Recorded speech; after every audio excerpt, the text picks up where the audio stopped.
चले आ जाए 12th के बैच में। मैंने कहा रिवाइजरी तौर पे जो आप पहला लेक्चर स्टार्ट करेंगे वो काय के साथ स्टार्ट करेंगे, डिफरेंशियल कैलकुलस के साथ स्टार्ट करते हुए जाएंगे। 2 मिनट का जो हमने वार्तालाप किया उससे ये समझ में आ रहा होगा, जो आपने चैप्टर का नाम बताया है, जो आपने बताया ये कन्फर्म था। वेक्टर्स, डिफरेंशिएशन और इंटीग्रेशन तीनों पार्ट आपको लगेंगे। जिन्होंने नहीं पढ़े हैं उनके लिए पढ़ा देता हूँ, और जिन्होंने पढ़े भी हैं तो मुझे पता है ना उनने कौन से पढ़े हैं, ये तो मुझे पता है क्या नहीं, उनके लिए भी यही भैया एक बार उनको स्ट्रेंथन कर लें, हमारी लैंग्वेज बराबर इसी टर्म पे जाएगी। पहली चीज़ जो हम स्टार्ट कर रहे हैं आपके लिए वो कौन सी आती है? डिफरेंशियल कैलकुलस आती है। हल्का सा एक मैं इंट्रोडक्शन देता हूँ किताबी उससे अलग। डिफरेंशियल कैलकुलस एक्चुअली आता कहाँ काम में है? डिफरेंशियल कैलकुलस आपका वहाँ काम में आएगा कि जहाँ आप देखेंगे फिजिक्स में तमाम सारी क्वांटिटीज़ दूसरे पे डिपेंड करती हैं, दूसरे के अकॉर्डिंग चेंज होती हैं, वेरी होती हैं। जैसे अभी जो आप कह रहे थे फोर्स क्या है? Force is the rate of change in momentum. यह एक बहुत सामान्य सा ले लेता हूँ, आपकी एक्सीलरेशन क्या था? किसी को हल्का सा ध्यान है? एक्सीलरेशन होता था rate of change in velocity, ये तो हल्का सा याद है ना। तो इसका मतलब ध्यान से देखें तो आपको ये समझ में आएगा जो आपका एक्सीलरेशन है वो एक्सीलरेशन डिपेंड करता है वेलोसिटी पर।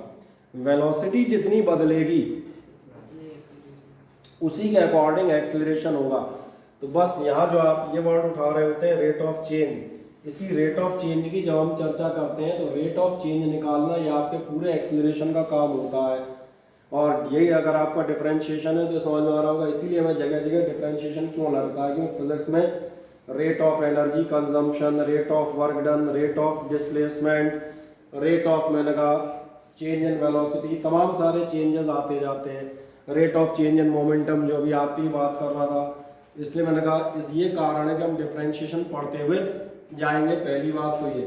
दूसरी चीज़ मैंने कहा जब आप डिफरेंशिएशन पढ़ते हुए जाएंगे तो फिर एक नेक्स्ट चीज़ आती है, सबसे पहले हम ये देखते हुए जाएंगे कि डिफरेंशिएशन पढ़ने के लिए हमें क्या क्या चीज़ें लगेंगी, क्या बेसिक्स हैं। क्या आपने ध्यान दिया था मैं आपसे कह रहा था force rate of change in momentum है, यानी जैसा मोमेंटम होगा, जैसा वेरी करेगा वैसे ही फोर्स होगा। या जो हमने एग्जांपल लिया था acceleration is the rate of change in velocity, तो एक्सीलरेशन किस पे डिपेंड करेगा? वेलोसिटी पे डिपेंड करेगा। जैसे जैसे वेलोसिटी चेंज होगी वैसे वैसे आपका एक्सीलरेशन भी बदलता जाएगा। और अगर हम ऐसा कह रहे हैं तो अब इस बात को हम, ये तो फिजिक्स थी, पहले हम इसको मैथमेटिक्स में लेते हैं। मैथमेटिक्स में आप देखेंगे ऐसी चीज़ों को आप एक्स और वाई से दर्शाते आए हैं। एक्स और वाई से जो आपने दर्शाया है, मैं सीधा 10th पे जाता हूँ। तो आपने इक्वेशन सॉल्व की थी क्या? इक्वेशन सॉल्व की होंगी, आपने ग्राफ बनाए होंगे। क्या आपने ध्यान दिया है जो आप ये ग्राफ बनाते हैं, ग्राफ यही बता रहा होता है कि वाई की वैल्यू एक्स पे डिपेंडेंट है। कैसे बता रहा होता है ये भी मैं आपको याद दिला देता हूँ। जब भी आप ग्राफ बनाने जाते थे आप ऐसा एक टेबल टाइप बनाते थे, हाँ या ना? जब आप बनाते थे आप रखते थे यहाँ एक्स यहाँ वाई, आप लिखते थे एक्स बराबर 1 2 या 3, फिर आप y की वैल्यू निकालते थे जो भी इक्वेशन ली होगी, 2x + 3y बराबर 7, 3x + 4y बराबर क्या, ये 10th की याददाश्त आ जाती है ना। इसलिए मैंने आपके लिए कहाँ से स्टार्ट किया? 10th से। 11th मैंने बीच का डिस्कस नहीं कर रहा। अब ये मत कहना हमें 10th भी याद नहीं है, फिर दिक्कत हो जाएगी, फिर कहाँ जाएंगे। अकॉर्डिंगली आप y की वैल्यूज सेटअप करते हैं। पहला ये समझ में आएगा x भी वेरिएबल है, वेरिएबल माने तो मालूम है जिसकी वैल्यूज चेंजेबल होती हैं, जो वैल्यूज अपने अकॉर्डिंग बदल सकता है। y भी वेरिएबल है। अब इन वेरिएबल में ध्यान से देखो, x जो आपका है, x ऐसा है जिसकी वैल्यू आप कुछ भी रख रहे हो, 1 2 3 0 -1 -2 -3, आप जो वैल्यू चाहे वो आप ले लेते थे और जो वैल्यू चाहे वो ले लेते थे। तो इस टाइप के वेरिएबल्स को हम कहते हैं इंडिपेंडेंट वेरिएबल। इंडिपेंडेंट का मतलब समझ में आ रहा होगा, ये किसी दूसरे पर निर्भर नहीं है, ये स्वतंत्र है। लेकिन y की वैल्यू क्या आप चाहे जो ले लेंगे? नहीं ले पाओगे। अगर मान के चलो तुम्हारी इक्वेशन होती y बराबर x + 3, आपने x 1 ले लिया है तो y बराबर कुछ तो भी नहीं लिया जा सकता, y बराबर 1 + 3 यानी कि 4 ही आएगा। क्या मैं सही हूँ? इसका मतलब ध्यान देखना, y की जो भी वैल्यूज आ रही हैं ये वैल्यूज कैसी हैं? ये डिपेंडेंट वेरिएबल है। और इसके अकॉर्डिंग पर आप एक ग्राफ खींच देते थे।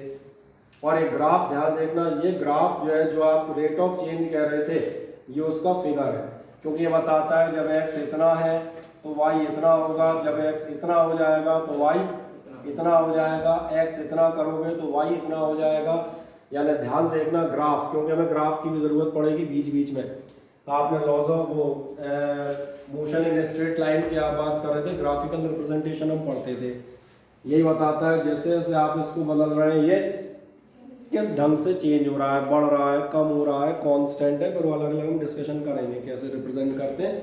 फिलहाल ये समझ में आया कि हाँ ये चेंज दिखाता है, और दिखाता है तो मैं अपने टॉपिक की शुरुआत यहीं से करूँगा। अगर आप चेक करेंगे तो मैं शुरुआत कहाँ से करता हूँ, जरा देखें। मैंने सबसे पहले आपसे यही लिया हुआ है कि जब आप डिफरेंशिएशन में जाएंगे तो मैथमेटिक्स में आपके पास सबसे पहली डेफिनेशन आती है वेरिएबल, और वेरिएबल आप किसे कहते हैं, quantity which takes up different values, एक ऐसी क्वांटिटी जो अलग अलग वैल्यूज ले सकती है बड़े आराम से। ठीक है, एक बार इधर सुन लो, फिर मैं छोटी छोटी कुछ बातें बता भी दूंगा, लिखने के लिए कोई दिक्कत नहीं। रफ नोट्स आप बनाइएगा, फिर घर में जाके मैं इसकी शीट दूंगा एक आध दिन, फिर आप उसको प्रॉपर नोटिफाई करेंगे। 3 तरफ से मैंने फिर दोहरा दूं, आप उसकी तैयारी कर सकते हैं अगर आपकी इच्छा है तो। नंबर 1 में पढ़ा रहा हूँ सामने। मेरा मानना है पढ़ने के बाद जिन्हें समझ में आ रहा है उन्हें 10-20% तो याद रहेगा। ऐसा कोई नहीं बाहर जाते जाते मेमोरी कार्ड फॉर्मेट कर दे, ऐसा कोई नहीं भाई, 10-20% याद रहेगा। कॉपी आपके पास है रफ नोट्स की, उसको आप एक बार पढ़ सकते हैं। घर जाके आप इस लेक्चर को एक दोबारा मेन पॉइंट आप चेक कर सकते हैं। 1.5 घंटे का लगातार देखने की दोबारा ज़रूरत नहीं पड़ती किसी को भी। दूसरा मैंने कहा था शीट दे रहे हैं, उससे आप एक बार प्रॉपर नोट्स बनाएं। मुझे नहीं लगता 4 प्रयास के बाद कोई ऐसा कहेगा हमें तो कुछ पता ही नहीं चलता क्या लिखा है, क्योंकि अगर तब भी कोई कहता है थोड़ा फिर वो मंदबुद्धि है, फिर वो हमारे पढ़ने लायक नहीं। उसमें भी हम स्पष्ट हैं, फिर उसको बता देते हैं तुम जाके कोई सस्ता टीचर तलाश हो, सही ना। तुम्हारा हमारा लेवल मैच नहीं कर पाएगा तो तुम्हारे ऊपर हम क्यों अपनी मेहनत बर्बाद करें। आए मैं सबसे पहली बात कर रहा था, पहली बात तो समझ में आती है आपकी वेरिएबल आप कैसे कहते हुए जाएंगे। वेरिएबल आप कहते हुए जाएंगे ऐसी quantity which takes up different values under different situations, अलग अलग सिचुएशंस में अलग अलग वैल्यूज ले रही है। जैसे मैंने माना था x, फिर क्या होगा था देखना, इसमें भी आपके वेरिएबल 2 टाइप के होंगे, एक कहलाएंगे इंडिपेंडेंट और एक कहलाएंगे डिपेंडेंट। ये भी मैंने अभी आपसे चर्चा की थी। इंडिपेंडेंट कौन होंगे, the variable which can take up any value, जो कोई भी वैल्यू ले लेगा। आप जो असाइन करेंगे, असाइन माने तो मालूम ना असाइनमेंट, जो आपको मतलब किसी चीज को दिया जाता है, तो जो भी वैल्यू आप उसे असाइन कर रहे हैं, आप x बराबर 1 रख दें, आप x बराबर 2 रख दें, आप x बराबर 3 रख दें, चलेगा। तो फिर डिपेंडेंट कौन सा कहलाएगा, जो भी मैंने पीछे लिया था। डिपेंडेंट क्या कहेगा, the variable whose values depend upon the value taken up by the independent variable, जिसकी वैल्यू किस पे निर्भर करेगी, जो पिछले वाले ने डिपेंडेंट ने ली है, सॉरी इंडिपेंडेंट ने ली है। जैसे एग्जांपल है, मान चले y बराबर x+2। अब यहाँ y की वैल्यू इंडिपेंडेंट नहीं है, y की वैल्यू डिपेंड करेंगी x पर। अगर आप x बराबर 1 2 3 रख रहे हैं तो दिख रहा होगा x+2 यानी 1+2 3, 2+2 4, 3+2 5, ये वैल्यूज आएंगी। तो क्या है, मेरी बात समझ में आती है, हाँ ना। अब यहाँ से हम इस बात को करते हैं मैथमेटिक्स में स्टार्ट। मैथमेटिक्स की कुछ छोटी छोटी लैंग्वेज, ये डेफिनेशंस नहीं, टर्म याद रखिएगा। यहाँ पर एक टर्म आता है जो कहलाता है फंक्शन। एक्चुअली फंक्शन का मतलब यही है कि आपको दिख रहा है y की वैल्यू x पे डिपेंड कर रही है, तो अब इतनी लंबा कौन बताएगा, the values of y are depending on the values of the x। इसके लिए मैथमेटिक्स में एक छोटा सा टर्म है function. y is a function of x। Function of x का मतलब ये वो x पर डिपेंड कर रहा है। तो क्या है, पहली मेरी बात समझ में आती है हर आदमी को। यही आपसे कहेगा if a variable y depends on variable x, अगर आपका कोई वेरिएबल y वेरिएबल x पर डिपेंड कर रहा है, कैसे डिपेंड कर रहा है, such that there exist a single definite value of y, कि y की एक कोई भी सिंगल डेफिनेट निश्चित वैल्यू हो corresponding to any given value of x, x को दी गई किसी भी वैल्यू के लिए। मतलब मेरी बात समझ में आती है, मतलब ये कहना चाह रहा है कि अगर आप x को कोई भी वैल्यू दे रहे हैं, x की किसी भी गिवन वैल्यू के लिए y की एक डेफिनेट वैल्यू हो, बिल्कुल जैसे आपने वही इक्वेशन ले लें y बराबर x+2, अगर आप x बराबर 1 रखेंगे तो y कितना आएगा, डेफिनेट। 3.5 पौने 3 तो नहीं आएगा ना, सिंगल वैल्यू आएगी, तो यानी कंफर्म है ये क्या है, y इस पर डिपेंड कर रहा है। आप x बराबर 2 रख लें, क्या y की वैल्यू सिंगल आएगी 4, किसी का 3.25 4.25 का मन हो रहा हो, नहीं होगा ना, डेफिनेट होगी 4 और 4 बस। तो फिर इसका मतलब यही आप कहना चाह रहे हैं, क्या कहना चाह रहे हैं, there exist a single and definite value of y, y की एक सिंगल या डेफिनेट वैल्यू होनी चाहिए, किसके अकॉर्डिंग, जो भी x की गिवन वैल्यू है, x बराबर 1 के लिए एक अलग होगी, 2 के लिए अलग होगी, 3 के लिए अलग होगी, x बराबर 10 रखोगे कुछ अलग होगी। तो ये आपके क्या कहलाते हैं, इसका मतलब आपको तय हो गया कि y x पर डिपेंड कर रहा है, कंफर्म हो गया। और इसी बात को मैंने कहा था मैथमेटिकली आप क्या कहते हैं, देखें आंसर बिल्कुल साफ दिख जाएगा, y is a function of, mathematically आप इस चीज को लिखते कैसे हैं, fx। तो जब भी y is equals to fx लिखा जाता है, या कभी हम आगे बोलते हैं y is equals to fx, तो ध्यान रखिएगा fx का मतलब ये नहीं है कि आप लिख दें y बराबर fx। मैंने ये क्या किया, बोले आप ही तो कह रहे y बराबर fx, इसमें क्या है, तो ये नोटेशन है, आपको समझ में आएगा। y बराबर f ब्रैकेट x का मतलब ये कायदे से इसको पढ़ा जाए तो इसका मतलब होगा y is a function of x। सही कह रहा हूँ, क्या इतनी कहानी समझ में आती है, हाँ ना, कोई डाउट किसी को तो मुझे बता दे, शायद नहीं, ठीक।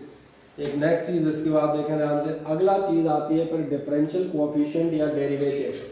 अगर आपका y जो है वो आपका क्या है, फंक्शन ऑफ x है, तो फिर एक मजेदार बात आती है, अब हम जाएंगे डिफरेंशियल कोएफिशिएंट, इन्हीं की हमें चर्चा करनी है, इन्हीं का एक दूसरा नाम क्या आता है, डेरिवेटिव। डिफरेंशियल कोएफिशिएंट जब जाओगे तो मैं तो बताता हूँ, डिफरेंशियल कोएफिशिएंट बताता क्या है, ये सिंपल सी बात बताता हूँ, ये बताता है रेट ऑफ चेंज। पहले मैं आपको एक प्रैक्टिकल एग्जांपल देता हूँ, क्योंकि शीट में प्रैक्टिकल एग्जांपल आगे इकट्ठे दिए गए। क्या आप जानते हैं, आप काम कर रहे हैं, एक्सीलरेशन क्या होता है, rate of change in velocity और टाइम के साथ। क्या आपको ध्यान है मैथमेटिकली आप इसे कैसे लिखते थे, ठीक है, dv अपॉन dt फिलहाल छोड़ दें, ये तो अपन ने 11th में पढ़ा था, अभी तो अपन 9th 10th के स्तर पे है ना, तो ये मैं बिल्कुल साफ याद दिलाता हूँ, हम पढ़ते थे,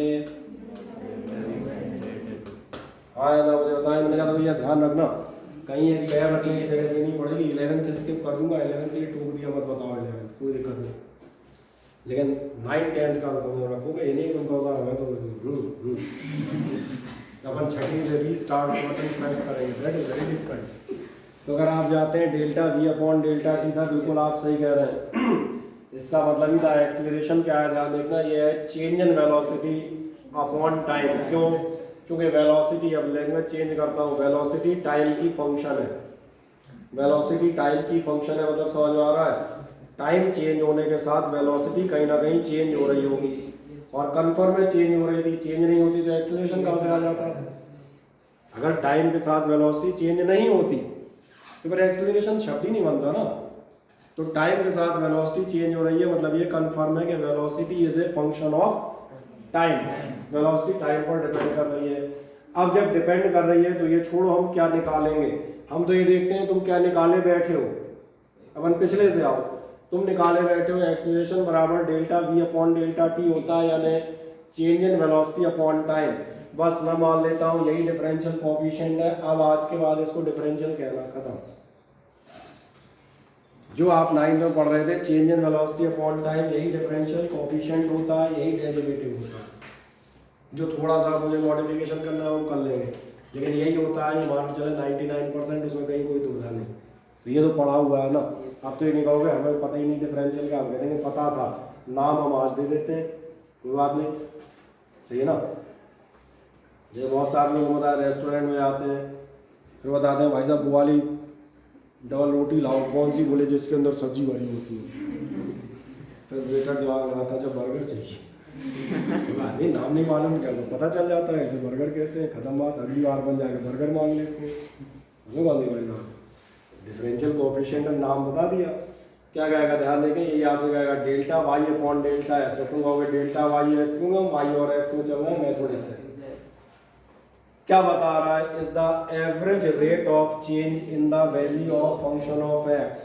जो भी y है या फंक्शन ऑफ x है उसमें रेट ऑफ चेंज को बताता है। इसलिए मैंने कहा था यही है आपका डिफरेंशियल कोएफिशिएंट, आप तो यही मान लें delta v upon delta T, delta x upon delta T जो हम निकाले हुए हैं। जब आपने स्पीड निकाली होगी 8th 9th में तो स्पीड एर्थ में शायद एर्थ से ही आ जाती है, यही निकाला होगा।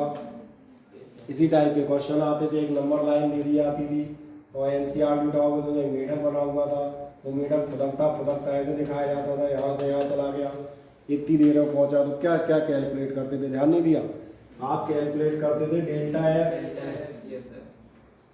चेंज इन पोजीशन और चेक करते थे टाइम गिवन जो भी दिया हो 10 सेकंड 20 सेकंड, और यही निकाल रहे थे delta x upon delta T. क्यों आ रही थी वेलोसिटी? क्योंकि चेंज इन पोजीशन है। अब आप क्या कह सकते हैं, अब नाम बदलता हूँ, 9th वाला कहेगा change in position upon time. हम थोड़ा स्टैंडर्ड वर्ड कर देते हैं, ये rate of change in position with respect to time. अब जब अपॉन भी अब क्यों है, किसके रिस्पेक्ट में? टाइम के साथ साथ पोजीशन में होने वाला चेंज। हिंदी अनुवाद, अंग्रेजी का सेंटेंस यही कह रहा है change in position with respect to time, यानी कि टाइम के साथ साथ पोजीशन में होने वाला चेंज, खत्म बात। और थोड़ा एकदम मैथमेटिक्स में आ जाओ तो क्या कहेगा, डिफरेंशियल कोएफिशिएंट ऑफ पोजीशन। इसको मैंने कहा ये क्या होगा, डिफरेंशियल कोएफिशिएंट, डिफरेंशियल, डेरिवेटिव, जो नाम देना चाहो। वेलोसिटी क्या है? वेलोसिटी है 9th वाला sir delta x upon delta T, change in position upon time, ये 9th है।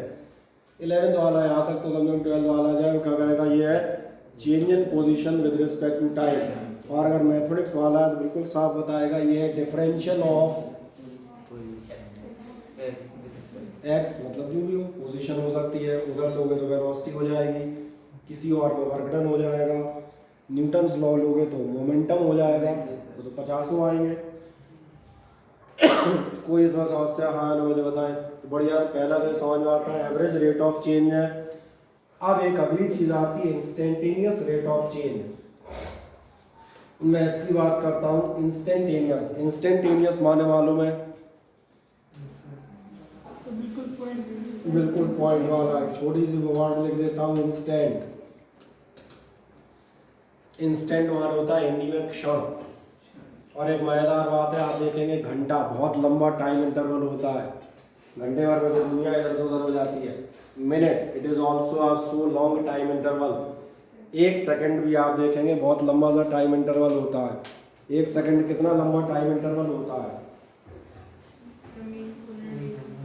3 सोलर डे। और कोई अच्छी चीज बताओ?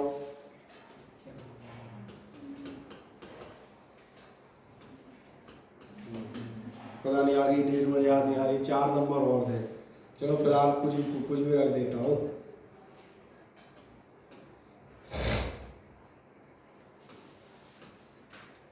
कुछ भी रख दिए, याद नहीं, एग्जैक्ट वैल्यू मुझे याद नहीं आ रही। जब आप सेकंड की डेफिनेशन पढ़ेंगे तो यही बताई जाती थी पहले चैप्टर में मेजरमेंट में। सेकंड वो टाइम है जिसमें एक सीजियम एटम इतने वाइब्रेशन कंप्लीट कर लेता है। 10 अंक का था तो इसे मोबाइल नंबर कहा जाता था। अब याद आ गया? कहते मोबाइल नंबर से याद रखना। 1 सेकंड में सीजियम एटम इतने करोड़ या अरब शायद आते थे, इतने वाइब्रेशन अगर कर लेता है तो मुझे लग रहा है सीजियम एटम के लिए 1 सेकंड बहुत लंबा टाइम होता है। इसलिए मैंने कहा 1 सेकंड भी बहुत लंबा टाइम है। फिर क्षण किसे कहते हैं? क्षण का मतलब ये होता है इंस्टेंट जीरो, तुरंत वाला। पिछले साल भी एग्जांपल दिया था, इंस्टेंट का मतलब है इमीडिएटली। जैसे ही हम बैठे वैसे ही टेबल गिर गई, तो जैसे ही बैठे वैसे ही गिर गई, मतलब बीच में कितना गैप था। अब यहाँ पर ग्रामर के हिसाब से प्रेजेंट कंटिन्यूअस नहीं लगेगा। जब हम बैठते जा रहे थे तब टेबल गिरती जा रही थी। ये प्रोसेस मुझे नहीं लगता कि ऐसे डिफाइन की जा सकती है। यहाँ तो परफेक्ट टेंस ही लगेगा, हम बैठे और टेबल गिर गई। कहाँ है बीच का कोई टाइम इंटरवल? तो ये कहलाता है इंस्टेंट। तो इंस्टेंटेनियस रेट ऑफ चेंज जब जाते हो ध्यान रखना। तो इंस्टेंटेनियस रेट ऑफ चेंज कैसे लिखेंगे? पहले मुझे बताएं, क्या ये समझ में आ गया था कि ये आपका जो है ये रेट ऑफ चेंज है, ये समझ में आया था हाँ या ना? और जिन्हें नहीं याद आ रहा उन्हें मैं तो बता दूं, मैंने यहाँ पे अभी हाल दिखाया था, तमाम दो तरह के रेट ऑफ चेंज दिखाए थे, rate of change in velocity, rate of change in position. अब मैंने कहा हम गणित की भाषा में बात करेंगे, तो ये rate of change in y है, ये नॉर्मल चेंज है। इंस्टेंटेनियस मतलब समझ में आ रहा होगा, बिल्कुल छोटे से भी छोटा। तो इसलिए यहाँ पर एक चीज़ लिखी जाती है और मैं पूरी लिख देता हूँ। यहाँ आपको लिखा जाता है लिमिट, ये लिमिट दी जाएगी आपको कि ये जो आपका डेल्टा एक्स है, ये ध्यान से देखना, बराबर जीरो तो नहीं हो सकता, लेकिन ये पढ़ा जाता है टेंड्स टू जीरो। आप सही है, टेंड्स टू जीरो का मतलब है ये डेल्टा एक्स, जैसे भी मैंने कहा था, जैसे ही बैठे वैसे ही टेबल गिर गई, तो जैसे ही बैठे वैसे ही गिर गई। बीच में कितना टाइम इंटरवल था, मतलब बिल्कुल 0.00001 सेकंड, मतलब जीरो तो नहीं था लेकिन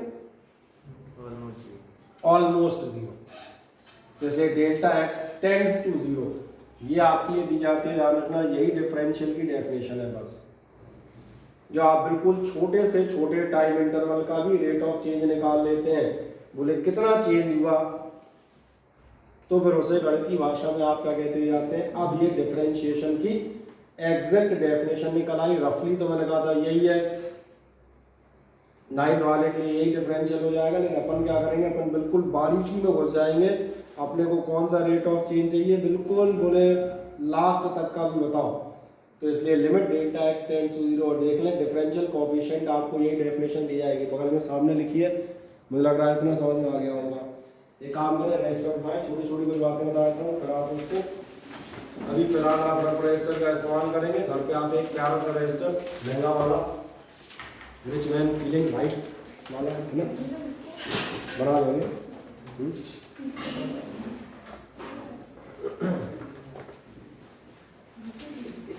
क्या हुआ, कोई पेन नहीं आएगा बेचारा?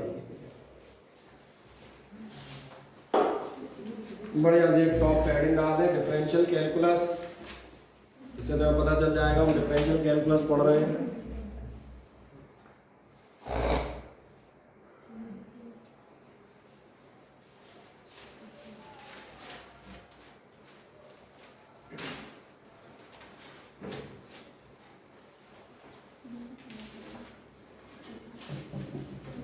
डाल दिया, सबसे फर्स्ट डेफिनेशन आप ही डाल दीजिएगा, variable.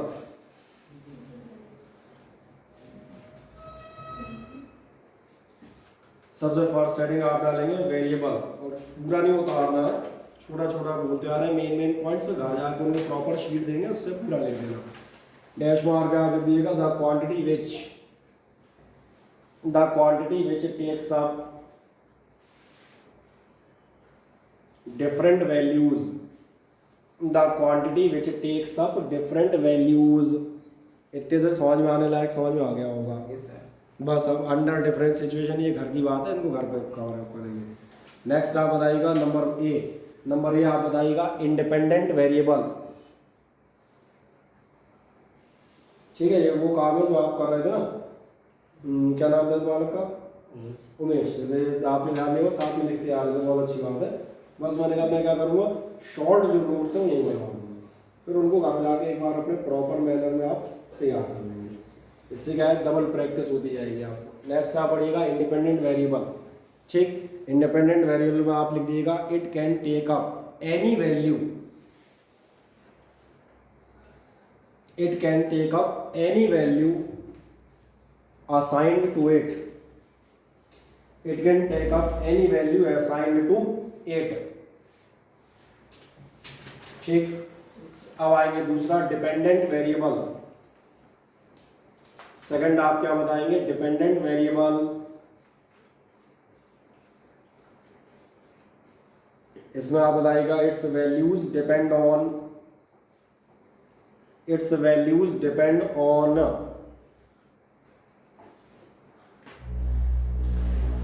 depend on the values of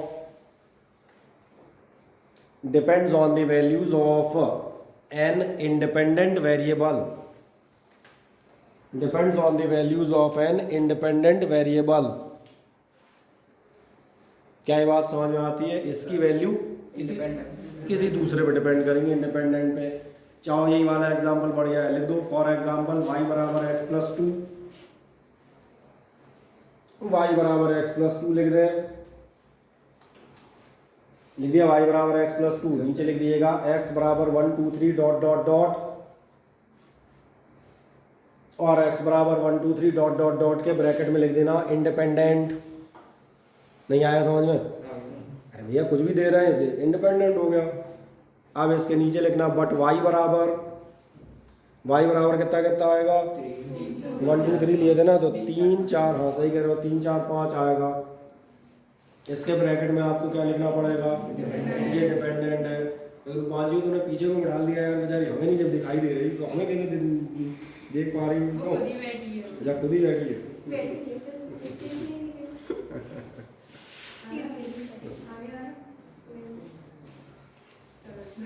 seat दे दिया करो तो, नहीं तो उसके लिए यहाँ पे बोरी डाल दूंगा सबसे आगे डाला एकदम मजे से बैठा करेंगे।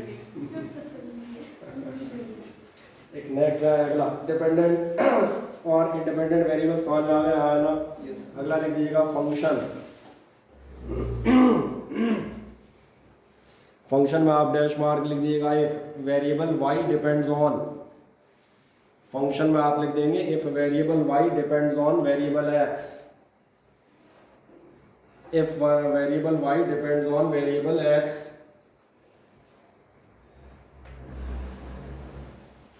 then y is equals to function of x। अब ये तुम कैसे लिखोगे, y is equals to function of x लिख लोगे ना? हाँ ठीक है। और एक मज़ेदार बात बताता हूँ, ये पूरा मैंने 11th में एज इट इज पढ़ाया है, बस 11th में थोड़ा और लंबा चौड़ा कर लिया था, अभी थोड़ा सा शॉर्ट कर लिया और कुछ कर दिया। ये मिल गया आपको y is equal to function of x का मीनिंग। अब आप एक नेक्स्ट जाएंगे, एक अगली हेडिंग डाल दिएगा डिफरेंशियल कोएफिशिएंट और डेरिवेटिव। डिफरेंशियल कोएफिशिएंट और derivative.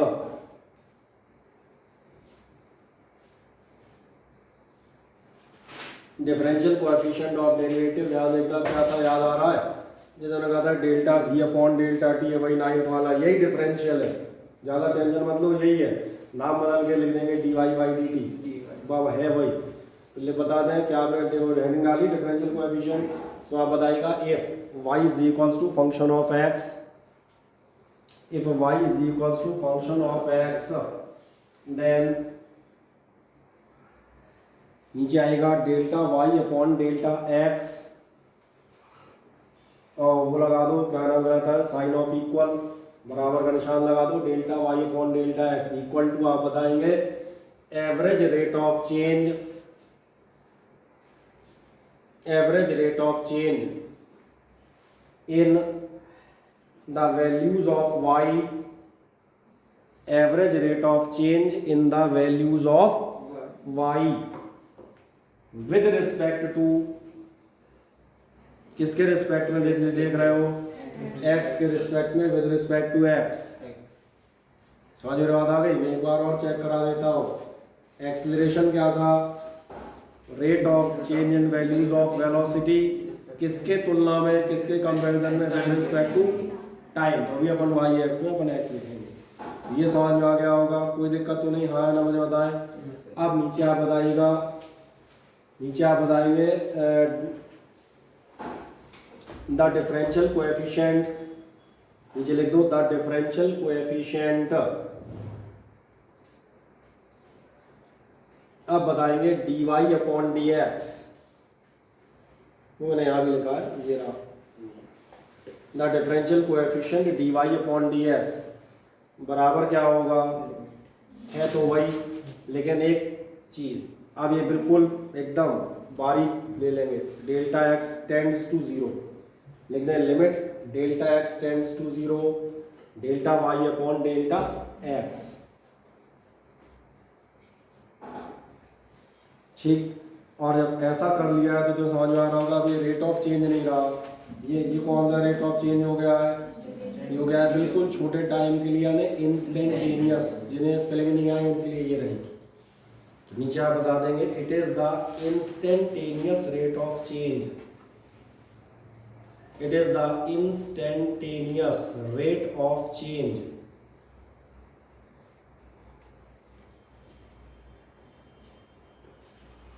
Instantaneous rate of change. कोई शंका आया ना? ठीक। अब हम जो आपसे डिस्कस कर रहे थे उसी की चर्चा यहाँ पे करेंगे एक बार फुर्ती से। यही डिस्कस कर रहा था, कोई दिक्कत नहीं। यहाँ देखें, पहले एक बार दोबारा से समझ लें, फिर हम नोट कर देंगे। क्या कहता है आपसे वेलोसिटी? आपसे क्या कह रहा है? वेलोसिटी है डिस्प्लेसमेंट ऑफ ए बॉडी पर यूनिट टाइम। 9th में यही था, वेलोसिटी क्या है? डिस्प्लेसमेंट पर यूनिट टाइम। यानी 9th वाला है, उसको यही लिखता है v बराबर delta x upon delta T. अभी अपन क्या करेंगे, अपग्रेड हो जाते हैं लैंग्वेज में, तो अपन इसको अपॉन नहीं पढ़ेंगे, अपॉन में मजा नहीं आएगा। हम क्या पढ़ेंगे इसको? रेट ऑफ चेंज या rate of displacement with respect to time. अब अगली बात गई तो फिर डिफरेंशियल टर्म में कैसे आएगा? डिफरेंशियल में ऐसे आएगा, मैंने कहा रेट ऑफ चेंज है, लेकिन कब के लिए लें?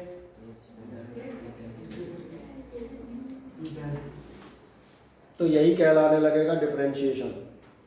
जो आप बिल्कुल डेल्टा टी टेंड्स टू 0 के लिए लोगे तो यही रेट ऑफ चेंज का कहला देते हैं डिफरेंशिएशन। क्या ये बात समझ में आती है? हाँ या ना? दिखा दो एग्जांपल्स। नीचे आप दिखा दिएगा एग्जांपल। नंबर 1 आप बताएंगे वेलोसिटी। एग्जांपल नंबर 1 बताएगा वेलोसिटी v बराबर delta x upon delta T.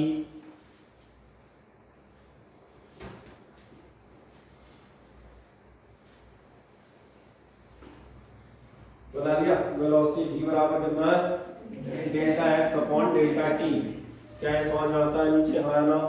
नीचे बता दिएगा 10। 4 बार लिखोगे तो अपने आप याद हो जाएगा।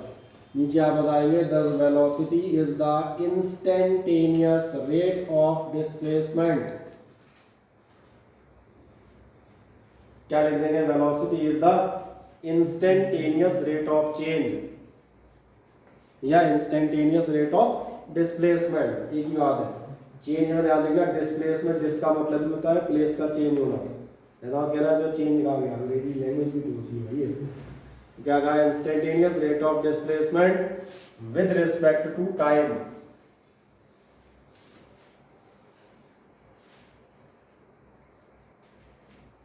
क्या है? क्लियर है? जरा देखो ध्यान से, यही कह रहा हूं। देखें, मैं उसको मैथमेटिक्स में पढ़ के दिखाता हूं। आपसे क्या कह रहा है? वेलोसिटी इज, दिख रहा है is, velocity is the instantaneous,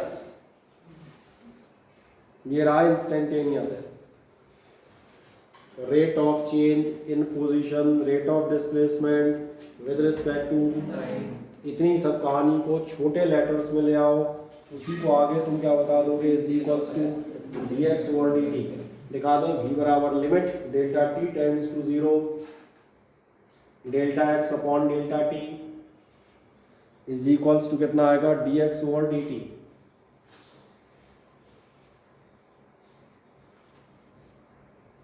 ठीक है, तो इंजीनियरिंग 11वीं छात्राओं को कुछ पल्ले पड़ा नहीं पड़ा? ये बात कमी कहाँ रह गई बताओ, उसको हम क्लियर करेंगे।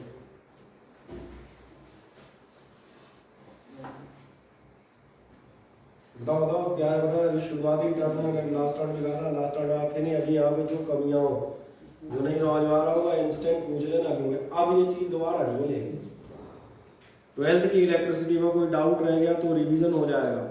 रिवीजन के बाद फिर एक डाउट सेशन बाद में हो जाएगा फरवरी में, वो तो क्लियर कर दिए जाएंगे। इनमें कोई संभावना नहीं है। इनमें आप कहोगे सर डिफरेंशियल फिर पढ़ाओ, तो हम ही आखिर तरे रहेंगे। देखो भैया सीधी सी बात है, आदमी हूँ, देवता थोड़ी हूँ। कहूँगा 11th को नहीं पढ़ के तुमने तो लगा कल। बताओ कहीं कोई चीज़ नहीं समझ में आई, उसमें पूछे बिल्कुल फ्रेंकली और आपको इंस्टेंटली पूछ ले, कहाँ दिक्कत है बताए, मैं रिपीट कर दूंगा, चिंता मत करना। बताओ जहाँ समझ में आ रहा बता दो। तुम्हारी क्या स्थिति है? कुछ नहीं समझ में आ रहा? अरे मैंने कहा क्या है, कुछ नहीं, बस फोन नहीं कर रहा। बोले आपने तैयार कर रहे, बोले कब साल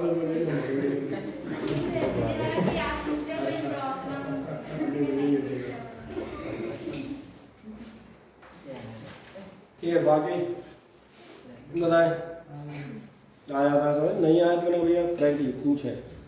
और जो पूछने में शर्म आते हैं उनको मैं बिल्कुल सीधा और ठोस चीज़ बता देता हूँ, क्योंकि मेरा मानना है जिंदगी में हर आदमी को पैसे की भाषा जल्दी समझ में आती है क्या नहीं? छोटा बच्चा भी होगा, उसको भी तुम 5 रुपये का सिक्का दिखाओगे ना पट पकड़ लो जी काम की चीज़ नहीं है। मैं बिल्कुल साफ कर दिया जो आप उनका वजन होता भैया फीस दे के पड़ेगा ना कि फ्री में काम कराएगा। तो अगर फीस दे रहा हो बेटा तो याद नहीं देगा, फीस दे रहे हो तो पूछो। अगर पैसा खर्च कर रहे हो तो उसका इस्तेमाल करो, क्योंकि मुझे नहीं लगता इतने बेवकूफ़ हो कि मंडी में जाओ 20 रुपए किलो आलू खरीदो और लास्ट में कह दो भाई साहब सड़े सड़े भर देना। अगर नहीं हो तो इसका मतलब तुम्हें पैसे की कीमत मालूम है, तो मालूम है मेरे पास 20 रुपए में आलू सड़े में नहीं खरीदूंगा। और अगर है एक उसने सड़ा चढ़ा दिया है तो अपन उसको वहीं के रेट बदल देते हैं, उसको अपन घर में ले जाते हैं कि अपन विचार करें। बोले अपने आलू में एक सड़ा आलू मैंने चढ़ाती हुए दुकानदार को पकड़ा, ये एक राष्ट्रीय स्तर की समस्या है, इस पर घर जाकर अपन विचार विमर्श करेंगे, फिर एक अधिनियम पारित करेंगे सब्जी वालों के खिलाफ। इतनी कार्रवाई हम नहीं करते। तो इसने कहा था यहाँ भी हम बता दें ऐसा मत कीजिएगा। लास्ट टाइम में ऐसे इस चीज़ को मैंने बच्चों से कहा था जिन्हें याद हुआ, मैंने कहा था बेटा सबसे ज़्यादा दिक्कत कब आती है जब हमने यहाँ डिफरेंशियल पढ़ाया, अब तुम 1.5 महीने बाद हम किसी डेरिवेशन में इस्तेमाल कर रहे होंगे तब तुम खड़े होकर बताओगे। और कौन था भाई सर पता है बताओ, बोले आप जब डिफरेंशियल पढ़ा रहे थे ना, मैंने कहा हाँ, बोले मैं समझ में नहीं आया, मैंने वेरी गुड नहीं आ रहा है इमीजिएट पूछें, ज़्यादा है एक बार घर जाके देख लें, दोबारा कल पूछ लीजिएगा, मैं रिपीट कर दूंगा, कोई दिक्कत नहीं, अभी दिक्कत नहीं आएगी। सही है। और एक देखें अगला एक्सीलरेशन पे चले आए। एक्सीलरेशन पे आप जाएंगे, एक्सीलरेशन क्या होगा आपके लिए मुझे बताएं, क्या एक्सीलरेशन ध्यान है क्या होता था?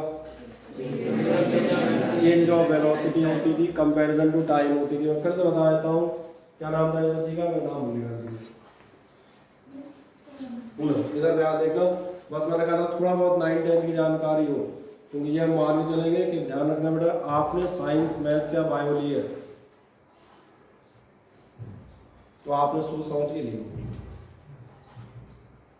जी हम मान चलते हैं, अंदाज नहीं ले ली होगी, फिर चलो इस बार पर मैथ हाँ नहीं ये तुम्हारी पर्सनल रिस्पॉन्सिबिलिटी अगर इस पे लिए तो, चूंकि तुमने कहा 11th हम नहीं पढ़ रहे, मैंने 11th इसके पास कर दिया, लेकिन 9-10 तक तो जाऊँगा।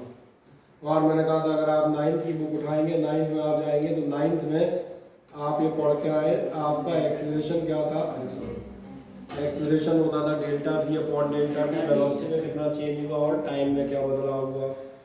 बिल्कुल यही है आपका। अगर आप ध्यान से देखें तो मैंने कहा था पहली बात में वर्ड चेंज करूँगा, मैं तीनों लैंग्वेज सुनाता हूँ, 9th या 10th का बच्चा क्या चीज़ बताएगा, 9th या 10th का बच्चा बताएगा, लेकिन एक्सीलरेशन होता है change in velocity upon time. और मैं याद दिला देता हूँ, 9th याद नहीं हो 10th याद हो, आप एक पढ़ते थे इलेक्ट्रिक करंट, कुछ तो पढ़ा होना चाहिए, ये मत कहना कुछ नहीं पढ़ा, वहाँ देखा जाए फिर मैच नहीं कर सकते। कुछ भी पढ़ा हो यहाँ से लय तान मिल सकती हो, सूत्र कहीं बेटा धागा कहीं से पकड़ना पड़ेगा। सही ना, धागा बिल्कुल ही पकड़ नहीं आया तो फिर आप रहेगा समझ में बिल्कुल नहीं आना।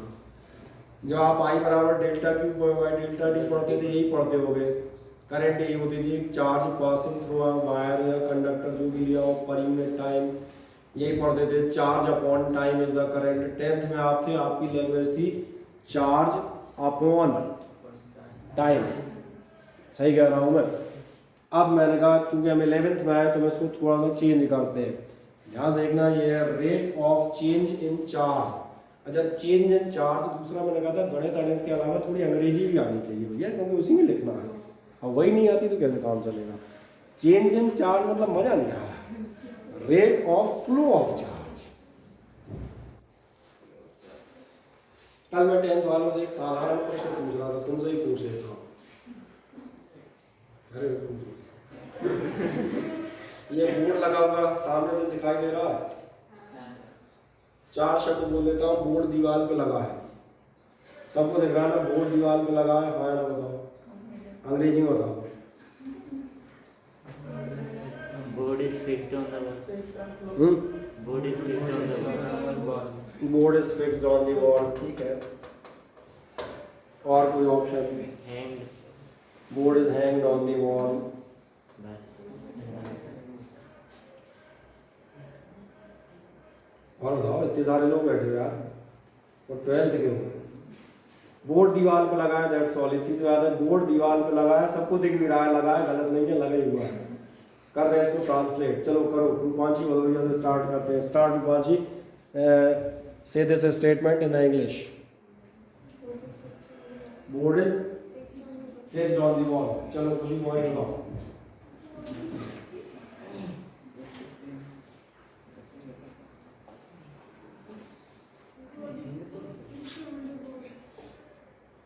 अरे इसको इसके लिए क्या मुझे साथ में टूल चाहिए पड़ेगा, प्रॉम्प्टर धीरे बोलेगी क्या काम करेगा।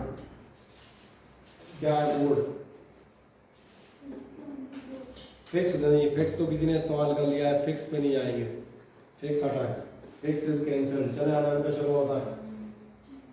क्यों तुम्हारी जानकारी बता दूं, कल शाम भी तुम्हारा 10th बैठा था, 10th वालों ने 11 वर्ड दिए थे यहाँ मुझे, और पूछ लेना तुम्हारी खुद की छोटी बहन 10th में आती है, 2 वर्ड तो उसने दिए थे। मैंने भी दिए ना। तो तुमने तो वही दिए जो उसने दिए। 5 बताने चाहिए थे। सस्पेंडेड लिख दो। छोटी बहन 10th वाली बता रही थी। सस्पेंडेड लिख दो। और आराम से सुनो। Board is suspended on the wall. चलो उसने तुम्हारी बात सुन ली, है ना। चलो सस्पेंडेड ऑन द वॉल। और चलें आगे।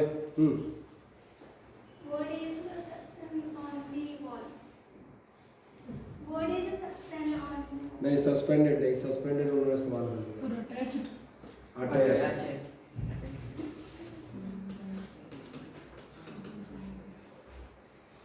और बताएं। चलो अंजलि शर्मा बताओ। Anjali Sharma. Stick on the wall.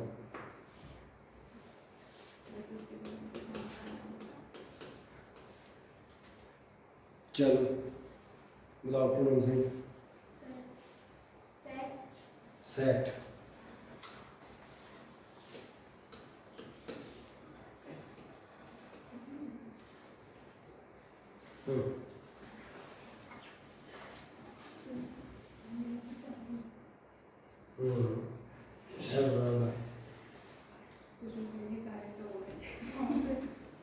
सारे नहीं लोग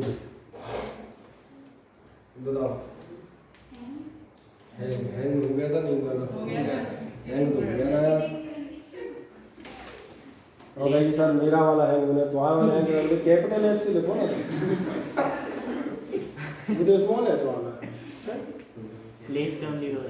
प्लेस्ड ऑन द वॉल। आधी क्लास की जिम्मेदारी तुमने ली है क्या यार? चलो बताओ हिमांशु भदौरिया। बता दिया अटैच। और बताएं।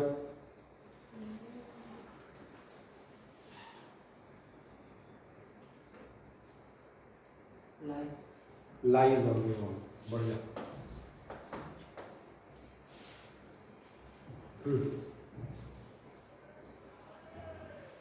बताओ तुम सब लास्ट पहुंचे हो, तुम्हारे लिए ज्यादा तो शब्द ही खत्म हो गया, तो नए ही लाना है, नई डिस्कवरी करके लानी है। बताओ।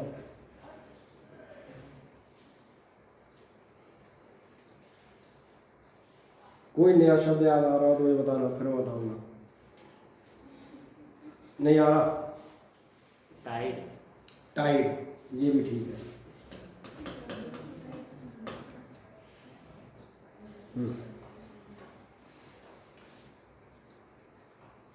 चलो तुम्हें याद नहीं आ रहा है, एक दो हम लिख लेते हैं।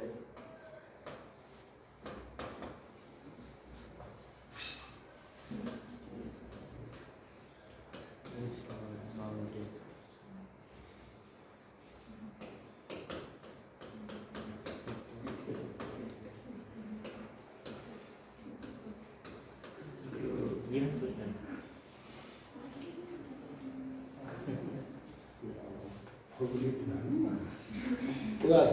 पहली कमी आपको बताया था, इसलिए क्या मैंने उससे चर्चा करना, बहुत सारी चीजें बताता हूँ। मैंने पहले कहा था केवल और केवल फिजिक्स पढ़ाना हमारा काम नहीं है, ओवरऑल पर्सनैलिटी डेवलपमेंट की बात करते हैं बेटा। फिजिक्स पढ़ना तो हम कहते हैं लास्ट में एमपी बोर्ड वाले हो, परीक्षा बोर्ड ले लेना, और 2-4 अपनी क्लास के शातिर टाइप के लड़कों से संबंध बनाए रखना, आराम जैसी 85 वैसे ही आ जाएंगे।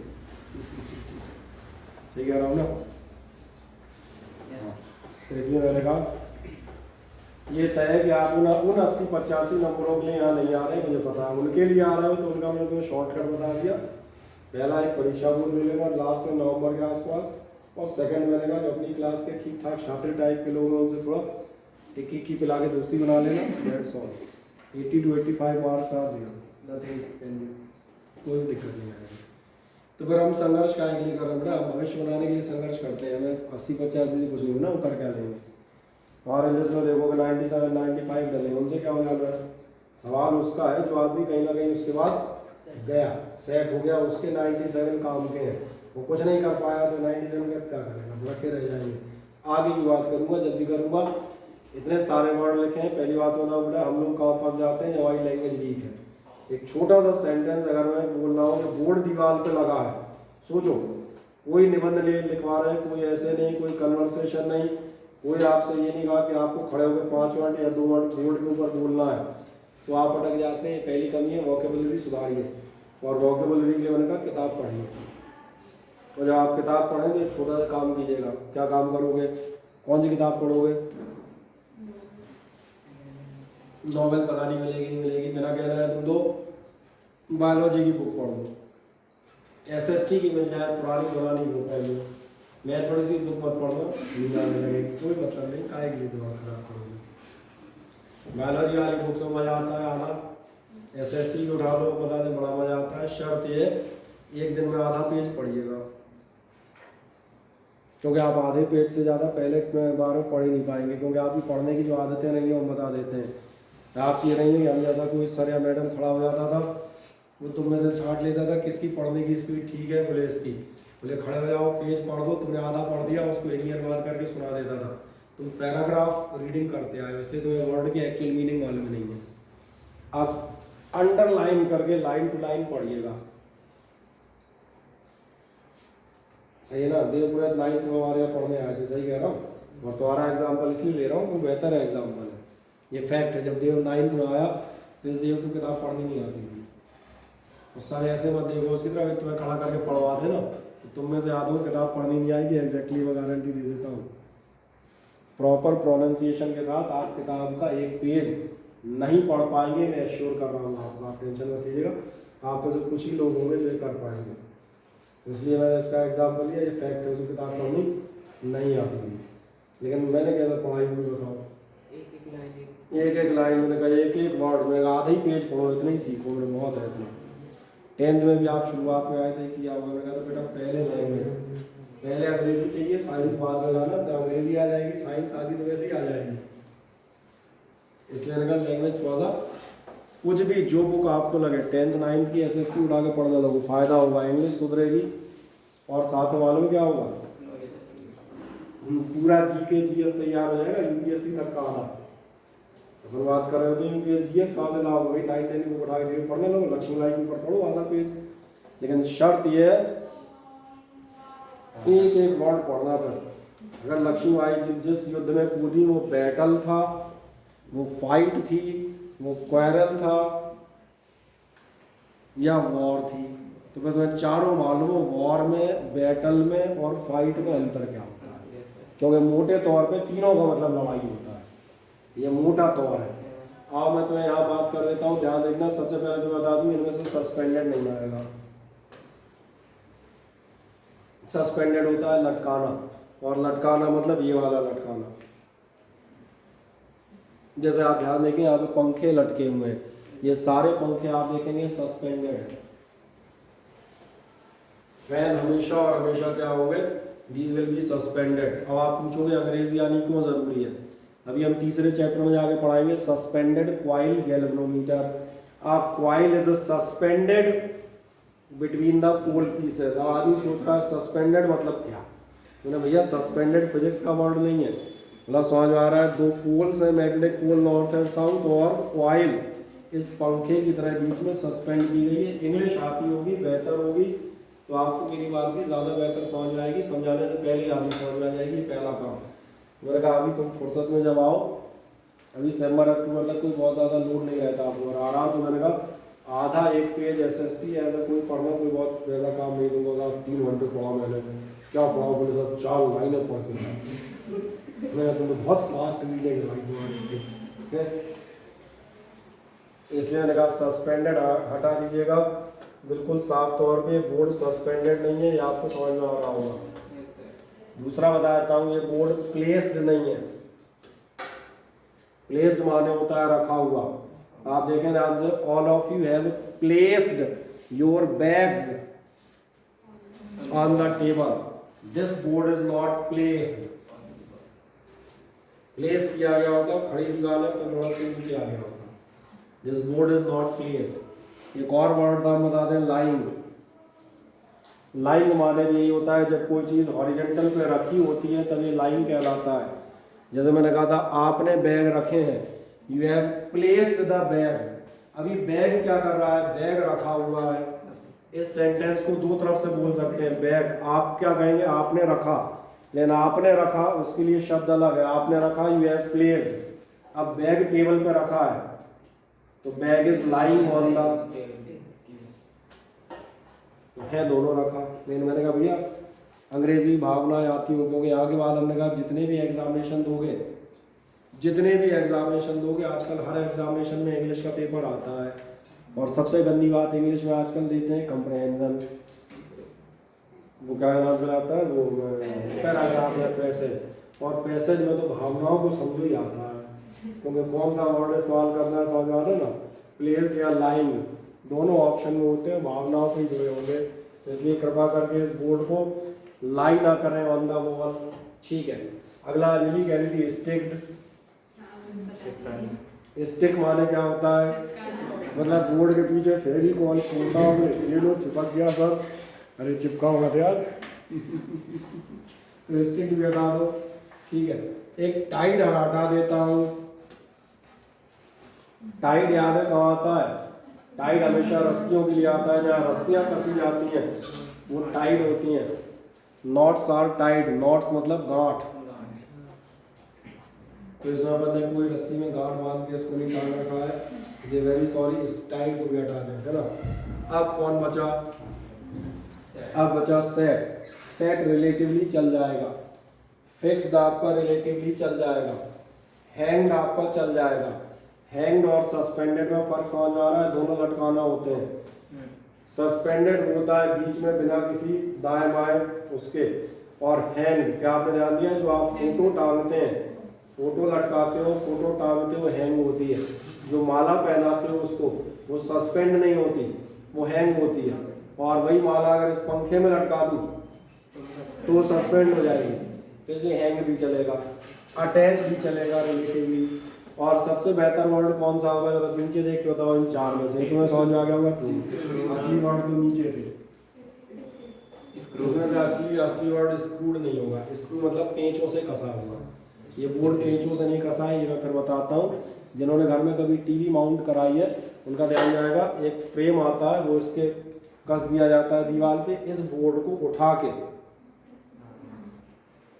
उस पर टांग दिया जाता है। इसलिए मैंने कहा था हैंग्ड ठीक है, क्योंकि बोर्ड एक्चुअली पीछे उस फ्रेम पे टंगा हुआ है। वो थोड़ा सा जानकारी की जगह ऐसी हुई तो। और इसमें सबसे बेहतर वर्ड आते हैं, और जिन्हें शंका हो जाए टीवी खरीदना, वो एलईडी वाला ऐसा, और उसकी बुकलेट देखना, उसमें लिखा होगा installation process, how to install, वो स्टेप बताएगा। पहले वाटर लेवल चेक करें, फिर ये लगाएं, फिर इस पार्ट को खोलें, फिर इसके हुक देखें, वर्टिकल होने चाहिए वगैरह वगैरह। इंस्टॉलेशन प्रोसेस लिखी होगी उसमें, कहीं भी आपको स्टिकिंग ठीक, कोई दिक्कत नहीं, थोड़ी अच्छी चीज़ है, समझे। मैंने पहले कहा इस साल आप बैठे कोशिश करें कि आप अपने आप को इम्प्रूव कर लें।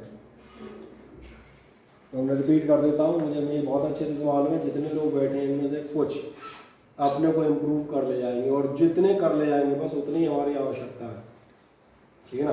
बाकी फीस तो सब देख रहे हैं ना, ठीक है, चलेंगे, कोई दिक्कत नहीं। आए, अब आपको मेरी बात समझ में आती है। एक्सेलरेशन क्या है, ध्यान देखना। चार्ज भी क्या हुआ, rate of change in charge, मत कहना बेटर टू से rate of flow of charge, इसलिए कहता अंग्रेजी भी लग जाती है भैया। With respect to time, 10th से 12th तक आते आते अपग्रेडेड हो जाओ, है ना, वर्जन 2। चार्ज अपॉन टाइम ना कहती हो, flow of charge with respect to time कहने लगो। और बेहतर जाते हैं गणित में घुस जाओ। गणित में जब घुसोगे तो चलो नीचे से ब्लैक पेन उठाना पड़ेगा। तो फिर ये आपसे कहेगा, ये कहता हुआ जाएगा आई इज इक्वल्स टू इतना इतना अपग्रेडेशन समझ में आ गया था? हाँ ना बताएं, थोड़ा और लैंग्वेज को चेंज करें। अभी कहेगा आपसे instantaneous rate of change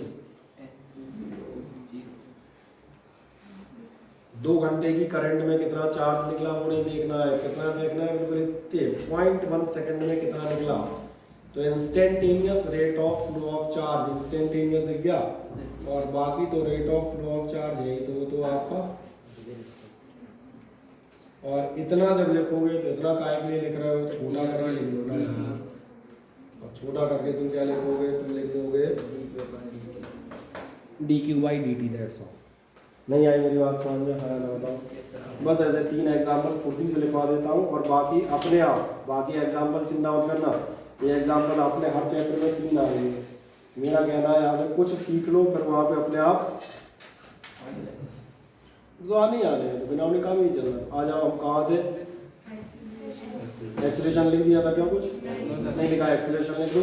acceleration में आप लिख दिएगा change in velocity per unit time. Acceleration में आप लिख देंगे change in velocity per unit time. कोई बात नहीं, तो हम वैसे लिख देंगे।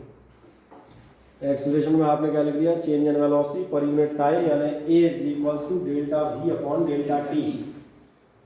ये पुराना वर्जन है, 9 था। ये इसलिए लिया है ताकि जो आपको मालूम हो वो तो पता रहे ना क्या हुआ करता था, delta v upon delta t। अब हम क्या कहेंगे? अब हम कहेंगे इंस्टेंटेनियस रेट ऑफ चेंज। समझ में आ गया? नीचे आप बताइएगा दस acceleration is the instantaneous rate of change. Thus acceleration is the instantaneous rate of change of velocity. Acceleration is the instantaneous rate of change of velocity. Instantaneous rate of change of velocity with respect to time. Rate of change of velocity with respect to time. अभी नहीं समझ में आया? बस अब क्या लिखोगे ध्यान देखना। अब लिखोगे तुम a इज इक्वल्स टू, कहाँ चला गया? चलो जरा दिख जाएगा, ये है। और काले के काला कुछ और ऐसा करिए। a बराबर आपका क्या होगा? Limit delta t tends to 0। ये हो गया इंस्टेंटेनियस। इसको हम इन शॉर्ट क्या लिख सकते हैं? dv/dt। हाँ या ना? मतलब समझ आ जाते हैं? चले बढ़िया। 2 एग्जाम्पल पर आपसे, बाकी आप घर पे पढ़ लीजिएगा, देखें ध्यान से इधर। अब अगला एग्जाम्पल में बताता हूँ। Electric current. इलेक्ट्रिक करंट क्या होती है? Electric current is the charge flowing per unit time. 10th वाला यही पढ़ता है, charge flowing per unit time. ये उसकी लैंग्वेज है। I बराबर डेल्टा q/डेल्टा t 10th की बुक कहती है। हम नहीं कहेंगे, हम कहेंगे dq/dt, क्योंकि अपने पास करंट इलेक्ट्रिसिटी तीसरा चैप्टर है। मैं लिखवाऊंगा I बराबर dq/dt। तो इसमें और इसमें क्या अंतर है? बेसिकली ध्यान देखना, कोई अंतर नहीं है एक ही चीज, केवल लैंग्वेज का स्टैंडर्ड फॉर्म कर दिया है। वो कह रहा है charge flown per unit time, ये कह रहा है instantaneous rate of flow of charge with respect to time. समझ आ गया? केवल लैंग्वेज का फर्क है। क्लियर है? ये समझ में आएगा। एक और देखें, ये अभी आपने पिछले साल मतलब 10th में इंडक्शन पढ़ा होगा, EMI, इलेक्ट्रोमैग्नेटिक इंडक्शन। वो मैग्नेटिक कॉइल में जनरेटर वगैरह पढ़ते थे। 5वां चैप्टर उससे रिलेटेड है। क्या कहता है? Induced EMF is the instantaneous rate of change in magnetic flux. दिख रहा होगा? समझ में आया नहीं आया कोई मतलब ही नहीं है। तो जितना पता होगा अगले किसी चैप्टर में जाके, ये भी तो बैठे हैं आने को, तो ये जब आएंगे तो भैया हमें d/d का मतलब तो मालूम हो। रेट ऑफ चेंज इन, यहाँ वेलोसिटी हो, टाइम हो, करंट हो, चार्ज हो, फाई हो। फाई क्या है? बोले होगा कुछ ना कुछ, जब उस चैप्टर में आएंगे फाई का नाम भी सब बताएंगे। क्या गुना करेंगे, फाई क्या है मैं नहीं बता रहा, ये नहीं बताऊंगा, या उसका भी नाम बताऊंगा, मैग्नेटिक फ्लक्स है, उसी चिंता मत करो। लेकिन इतना तो समझ में आता है ना कि ये इंस्टेंटेनियस रेट ऑफ चेंज है किसी ना किसी चीज़ का। ठीक है, चलो याद रहे तो बता देता हूँ। फ्लक्स कोई समस्या नहीं। क्या होता है फ्लक्स, मैंने कहा पढ़ेंगे आराम से, इतना तो समझ में आता।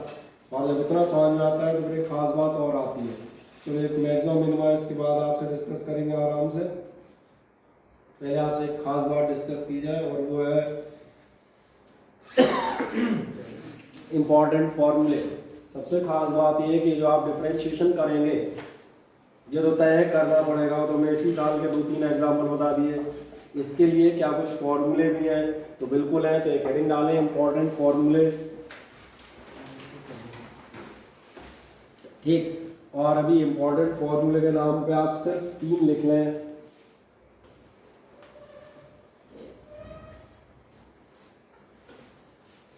सिर्फ 3, ज़्यादा नहीं लिखवागा, एक एक करके चलेंगे।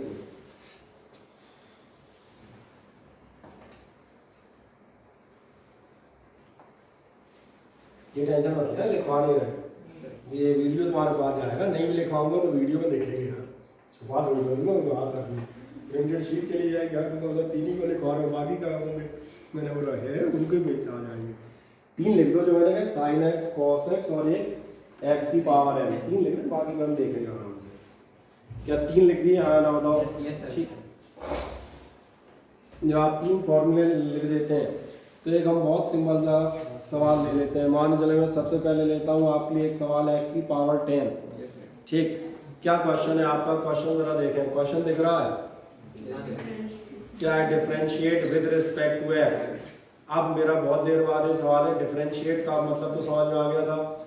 यहाँ देखें डिफरेंशिएट का मतलब में इस सवाल को तो यहीं पर कुल्ले में निपटा लेंगे, छोटा सवाल छोटी जगह में निकलना है। ना देखें किस क्वेश्चन को मैं उस क्रम में क्वेश्चन ले रहा हूँ जो आपको जल्दी समझ में आए। छोटी से एक्स की पावर 10 को डिफरेंशिएट करना है। क्या आपको इतनी देर में ये समझ में आया था कि dy by D x differential होता है? हाँ या ना? 5-6 बार में तो समझ आ गया था ना। y की जगह हम अलग अलग चीज़ें ले रहे थे, कभी हमने वेलोसिटी ली थी, कभी पोजीशन ली थी, कभी चार्ज लिया था, अभी कुछ और लेंगे। अभी किसका डिफरेंशिएशन आपको करना है?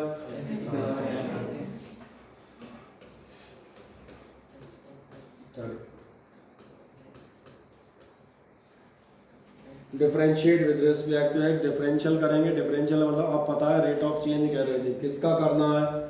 एक्स की पावर 10 का। क्या आप मुझे एक्स की पावर n का फॉर्मूला बताएंगे जो भी आपने लिखा? x n-1। बढ़िया। n क्या है? 10 या पावर। बढ़िया, तो मुझे लग रहा है दिख जाएगा। ये डिफरेंशियल बहुत सिंपल है, अगर हल्का सा समझ में आ जाए तो कितना हो जाएगा? n x,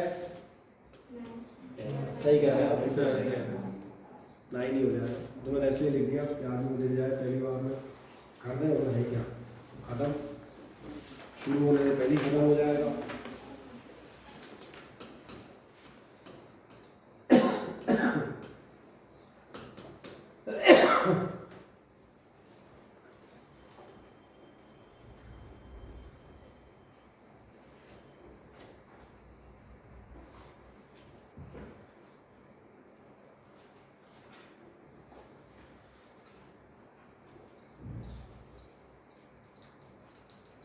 मिल गया? हाँ ना बताएं।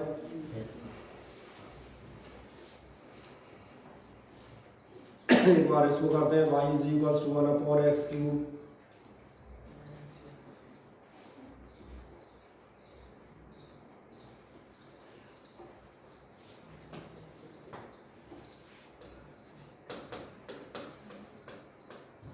देखें ध्यान से एक मिनट, जिनको आता है तो अपना कर लीजिएगा। जब आप dy बाई डी एक्स जाओगे, ये क्या होता है ना, डिफरेंशिएट करो विद रिस्पेक्ट टू x, तो dy बाई डी एक्स आपका क्या होगा? इतना समझ आ रहा होगा, ये होगा dy D x of 1/x³। अब मैं एक छोटी सी सावधानी बताऊँ सारे लोगों को, आप ध्यान देखना, आपके पास 1/x की पावर n के लिए फॉर्मूला है ही नहीं। आपने जो फॉर्मूला लिखा है वो x की पावर n के लिए है। और फिर मैंने कहा था एक छोटी चीज़, वो मैंने कहा था भैया पिछला कुछ तो भी पढ़ा हुआ आता हो, क्या हम इसे लिख सकते हैं? हाँ या ना बताएं। अगर लिख सकते हैं तो हो गया x की पावर n। क्या फर्क पड़ता है कि n पॉजिटिव है, नेगेटिव है, फ्रैक्शन है कि डेसिमल है? नंबर तो नंबर ही है ना, डेसिमल भी नंबर होते हैं, फ्रैक्शन भी नंबर होते हैं, तो नंबर तो नंबर ही आ रहा है ना। और अगर आ रहा है तो जरा देखें हम क्या करेंगे इसको। यही है आपका n, अगर ये आपका एन है तो चले हम इस साइड आंसर पे आ जाते हैं। कितना हो जाएगा आपका डिवाइड एक्स ऑफ एक्स की पावर एन। क्या आंसर आना चाहिए? ये आना चाहिए एन, लिख रहा है एन एक्स। बाकी मैंने कहा चूंकि अब 12th हो तो ये तो हमने एक दो बार लिख दिया है, जब एक्चुअल करेंगे तो -3 -1 3 और 1 4 खुद ही जोड़ लेना। तो यहाँ इसलिए लिख दिए, पहला दूसरा क्वेश्चन कर रहे हैं, दैट्स ऑल। ये स्टेप अब लिखा नहीं जाता, चलो फिर भी लिख देते हैं। कितना हो गया? -3 एक्स की पावर -4। किसी को कोई शंका नहीं? ठीक है, और एक लेते हैं, अगले सवाल पे चलते हैं। अगला सवाल तुम्हारे लिए और खतरनाक पकड़ता हूँ, चलो इसको करूँगा। y बराबर √x³ क्या हो गया? 6 वाला नोट नहीं कर पाया। अच्छा 6 वाला नोट नहीं है, कोई बात नहीं, एक सेकंड।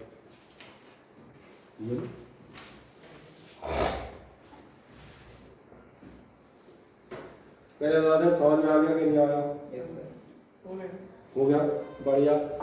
एक और देखें, अगली बार आपका ये कितना था? √x³ था, बढ़िया। अब की बार हमारा अगला प्रश्न है y = √x³। इसका मतलब जब आप डिफरेंशियल करेंगे dy/dx तो आप क्या चीज़ कैलकुलेट कर रहे होंगे? आप कैलकुलेट कर रहे होंगे dy/dx ऑफ √x³। फिर वही समस्या जो मैंने कहा था बेटा, 9 10th ईयर थोड़ा सा ठीक हो, बीच का गैप हम सॉल्व कर देंगे। क्या x की √, के लिए अपने पास कोई फॉर्मूला है? नहीं है। आप सही कह रहे हैं, √, का कोई इलाज है क्या? ये आपको याद आ गया।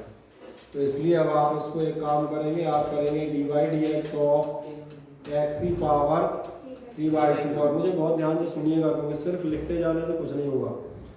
क्या इतना √, का इलाज मालूम है ना? और अब एक फिर छोटी सी बात, मैंने कहा था dy/dx ऑफ x की पावर n। n मतलब नंबर, वो पॉजिटिव है, नेगेटिव है, फ्रैक्शन है, डेसिमल है, इससे क्या फर्क पड़ता है? Number is a number, that's all. So now your number is the fractional number, और फ्रैक्शनल है, कोई उससे दिक्कत नहीं है। क्या है हमारा नंबर? तो इसलिए हमारा आंसर क्या होना चाहिए? हमारा आंसर होना चाहिए, फिर भाई सही कह रहे हैं बिल्कुल, n। आप तो अपना n इस्तेमाल करो जो है, जो मैंने कहा positive, negative, fraction, decimal, whatever it's be, और x। और फिर आज का सबसे महत्वपूर्ण सवाल, कौन सा सवाल है? मुझे पता है क्या पूछेंगे। जो पूछेंगे एलसीएम लेना आते हैं कि भूले नहीं आते तो घर पे जाके चुपचाप सीख लेना, हमसे मत पूछना। क्योंकि हमसे कोई पूछता है तो हमारे पास बड़ा सिंपल जवाब होता है, एलसीएम हमें खुद नहीं आते। एलसीएम आते होते तो मैथ नहीं पढ़ाने लगते, फिजिक्स का पढ़ाते। हाँ, और क्या करें भाई, 12th में थोड़ी कोई कहेगा सर एलसीएम सीखो। निकल आएगा? आया ना? देखें फुर्ती से कितना आ जाएगा? बढ़िया, सही कह रहे हैं आप चाहे तो लिख सकते हैं, और आप चाहे तो फिर मैंने कहा ये आपकी समझदारी और लेवल पे डिपेंड करता है, ये आपके लेवल पे डिपेंड करता है। हाँ, तो अब इसमें मेरा कोई रोल नहीं है, तो मैं थोड़े से पुराने लॉ से सर्ड √, आपस में आप पावर चेंज कर सकते हैं, नहीं कर सकते हैं। ध्यान आ जाए तो कर दें, नहीं आ जाए तो छोड़ दें, मुझे क्या।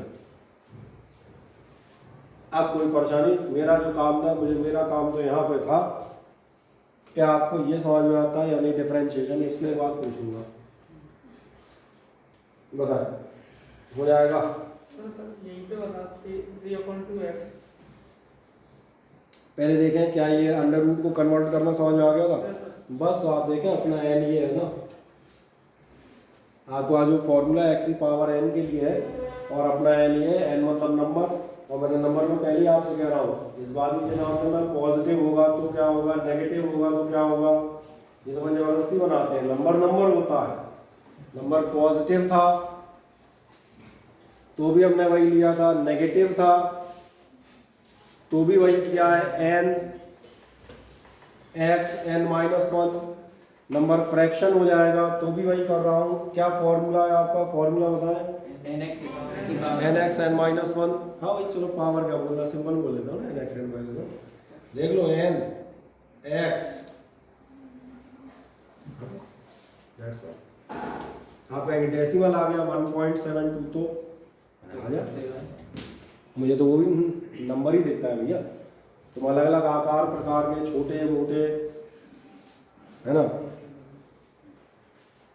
पतले दुबले नाटे सब हर आकार हर प्रकार के जीव जंतु मौजूद हो। मैं थोड़ी कहता हूँ हट्टे कट्टे आदमी को फॉर्मूला अलग बता रहा हूँ, बताओ बेचारे छोटे बच्चे को क्या होता है, सबके लिए एक ही लगेगा नंबर, मतलब नंबर आ जाए डेसिमल 1.72 मेरे हिसाब से तो नंबर है। मैं उसको वही करूँगा 1.72 x की पावर 1.72 माइनस 1। खत्म बात। हाँ एक छोटी सी बात और आएगी, मुझे डेसिमल का सबट्रैक्शन आना चाहिए। अगर मैं वो कर ले गया तो बाकी मेरा आंसर तो अपने आप आएगा।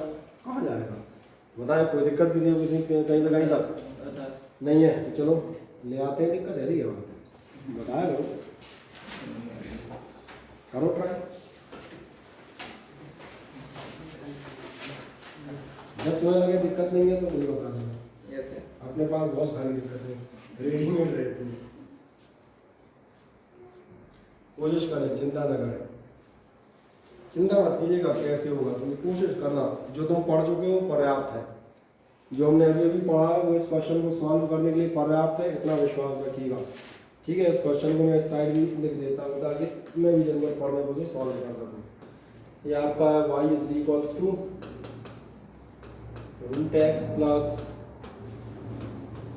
1/√x। पहली लाइन में लिख देता हूँ, आपको करना है differentiate with respect to x, इसलिए आप लिखेंगे dy/dx इज इक्वल्स टू होगा dy/dx ऑफ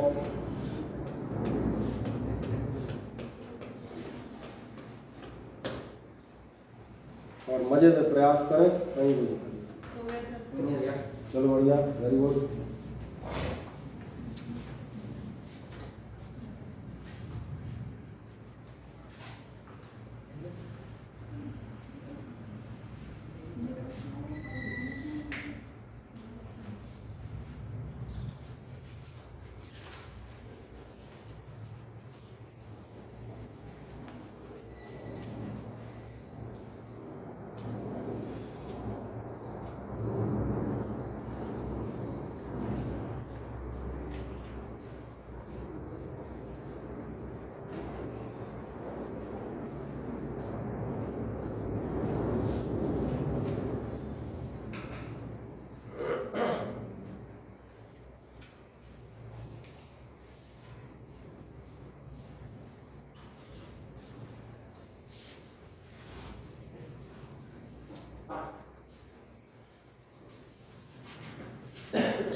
बताओ किससे पूछा जाए, नए लोगों से पूछ लूँ, पुराने में तो ज़्यादातर कर लेने चाहिए, ये मुझे ऐसा मालूम है।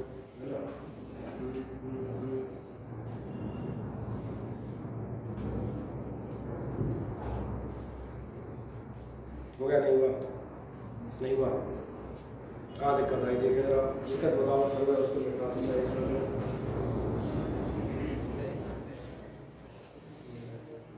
नहीं अरे मैंने लिख दिया, तुमने उतना नहीं लिखा जितना मैंने लिख दिया।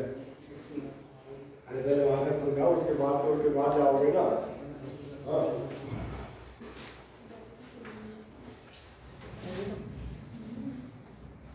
सही है, लेकिन भी ठीक मैंने बड़ी लाइन में देखते हैं कोई जिम्मेदारी टेंशन मत लो।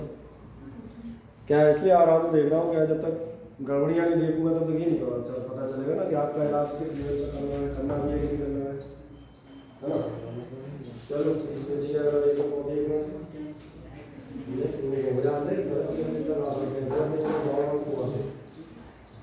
मतलब थोड़ा तो अच्छी बात है, जितना गलत होता है उतना करवाना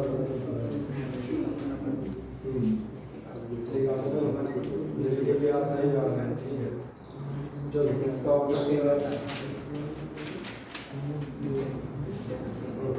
बढ़िया, या तो सही रहे थे, अब आगे बढ़ते हैं, आ जाएगा। मैं हेल्प करता हूँ। चलो इधर देखो, इधर सबसे पहले आपसे स्टार्ट करते हैं। आपसे एक सवाल पूछूंगा, बाकी लोग कॉपी बंद कर देना, आप सवाल मत लगाना, सवाल लगाने से कुछ नहीं होगा, केवल मुझे सुनना।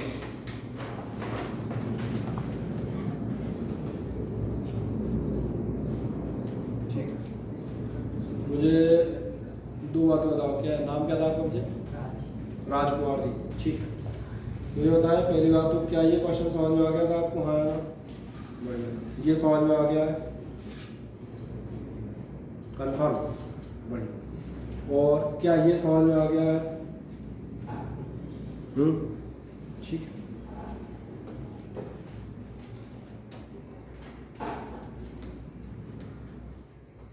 तो फिर इसमें कहाँ समस्या आ रही है?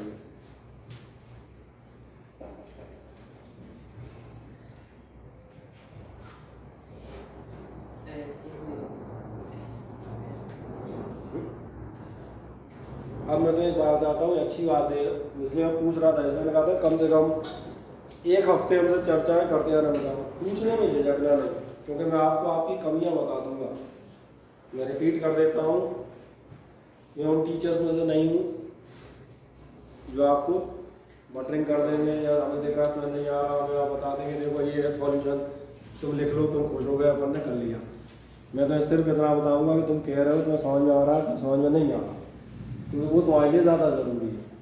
अगर तुम्हें ये समझ में आ गया कि हमारी कमी कहाँ है, तो आप उसको एक बार पूरा करने के लिए शायद प्रयास करो। तो इसलिए याद रखिएगा, अभी कुछ एक टर्न हम सिंपली आपसे प्रेम से चर्चा करते जा रहे हैं, और आप भी चर्चा करते हुए जाइएगा ताकि आपको भी अपनी चीज़ें समझ में आए। ध्यान से देखना, मैं जो बात कर रहा था कि अगर अपने को ये सवाल समझ में आया है, जैसे मैं कहा था बहुत सारी जगह ऐसा हो जाता है टीचिंग में, जब हम लोग किसी टीचर से पढ़ रहे होते हैं, हमें लग रहा होता है हमें समझ में आ रहा है, एक्चुअली हमें समझ में नहीं आ रहा होता, हमने सॉल्व कर लिया होता है क्योंकि वो कर रहा होता है। टीचर ने कर दिया है तो हमने कर लिया, हमें लगता है हमें समझ में आ गया। मैं ध्यान दिला दूं, हमें समझ में नहीं आया था। समझ में आना किसे कहते हैं, अभी मैं डिफाइन कर देता हूँ। ये प्रोसेस साल भर याद रखिएगा और चलिएगा तो आप बेहतर एक छात्र में कन्वर्ट हो जाएंगे। जरा मुझे बताएं, अगर आपको ये समझ में आया है तो ना देखें मैंने अंडर रूट का क्या इलाज किया था, 1/2 किया था, बस। तो फिर क्या चिंता थी, तो फिर तुम बैठे क्यों थे? अगर हमें ये समझ में आ गया कि अंडर रूट का इलाज, लिखना मत बेटा, जिंदगी भर हम यही करते आए, हम चीज़ें उतारते आए, अब मत करना।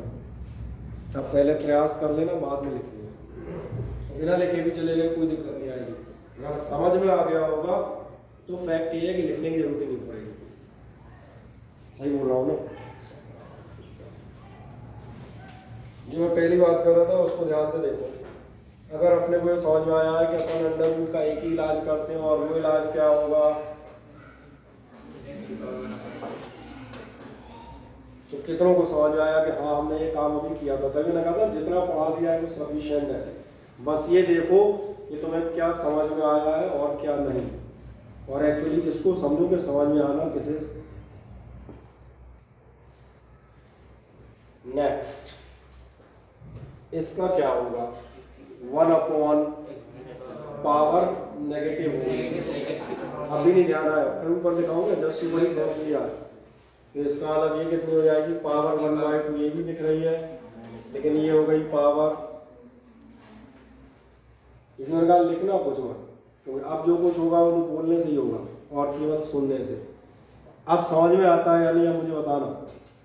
और एक लास्ट काम मैंने कहा था, तो ये पावर है, ये पॉजिटिव है, नेगेटिव है, फ्रैक्शन है, डेसिमल है, और जिन्होंने 11th में मैथमेटिक्स पढ़ी है उनसे बात करूँ, इमेजनरी यानी कि कॉम्प्लेक्स नंबर है, मुझे कोई फर्क नहीं पड़ता, मेरे हिसाब से वो पावर है, दैट्स ऑल। और पावर का मेरे पास एक ही इलाज है, वो कौन सा इलाज है, कोई मुझे बताओ? nx n-1। आप सही कह रहे हैं। तो इसका मतलब मेरा क्वेश्चन सॉल्व हो चुका है, दैट्स ऑल। मेरा मतलब डिफरेंशिएशन का। और इसलिए मैं अगली बार क्या आंसर लिखूंगा, कोई अंदाज बताएगा? मैं लिखूंगा n, देख लें कहीं देखने में दिक्कत है मुझे बताइएगा, nx n-1 प्लस n। अच्छा, 12th में आप हैं, इन छोटी मोटी समझदारियों की अपेक्षा करेंगे कि भैया दो साइन एक साथ नहीं, कभी एक साथ नहीं आते, तो nx n-1 खत्म, डिफरेंशिएशन इज ओवर। अब आपकी पुरानी चीज 1/2 -1 कितना होगा, या -1/2 -1 कितना होगा, ये तो आपको रोज 40 बार निकालने हैं, तो इसको तो आप सीख लीजिएगा। मेरा ख्याल है my answer has been completed. बहुत ज़्यादा होगा, हाफ एंड हाफ कॉमन कर लोगे, एक आध ऐसे छोटे मोटे काम कर सकते हो, बाकी मेरे हिसाब से तो यहीं एलसीएम लेके रिजल्ट निकाल के छोड़ दो। अब मुझे बताओ ये स्टेप समझ में आया कि नहीं आया? मेरे ख्याल 2 ही स्टेप में क्वेश्चन करना है, नथिंग एल्स। सबका यही आ रहा है, ठीक है। सॉल्यूशन में थोड़ा बहुत अपने हिसाब से मॉडिफाई कर सकते हो, कोई कॉमन लेगा कोई नहीं लेगा, वो छोड़ो। मेन स्टेप डिफरेंशिएशन सॉल्व हो गया या नहीं, कर ले आराम से।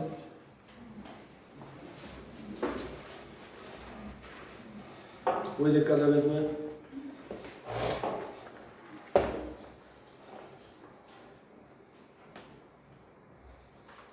और कोई भयानक समस्या हो तो मुझे बताना।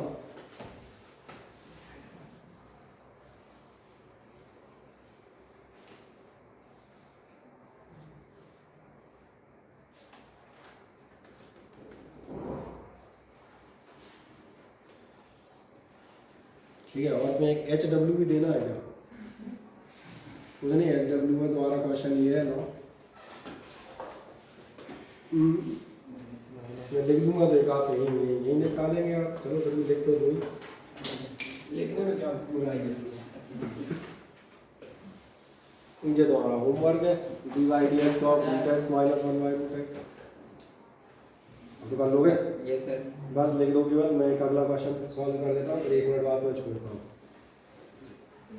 ये कंप्लीट कर दिया, आगे 2 लाइनें छोड़ देना, कॉमन के लिए वो सॉल्व कर दीजिएगा। एक नेक्स्ट क्वेश्चन लिख दीजिएगा। नेक्स्ट क्वेश्चन आप कौन सा लिख देंगे? ये वाला हो गया। और ये y बराबर कितना लिख देंगे? √x minus 1/√x। ठीक, मैं एक जो करा दूँ छोटा सा, वो मैं आपको दिखा देता हूँ, और अब करने कैसे हैं क्वेश्चन वो भी समझा देता हूँ। कैसा ध्यान जा रहा है? मैं केवल और केवल फॉर्मूला इस्तेमाल कर रहा हूँ, है ना? क्लियर हो जाता है। तो अब देखो मैं एक क्वेश्चन सॉल्व करता हूँ बड़े आराम से, देखें।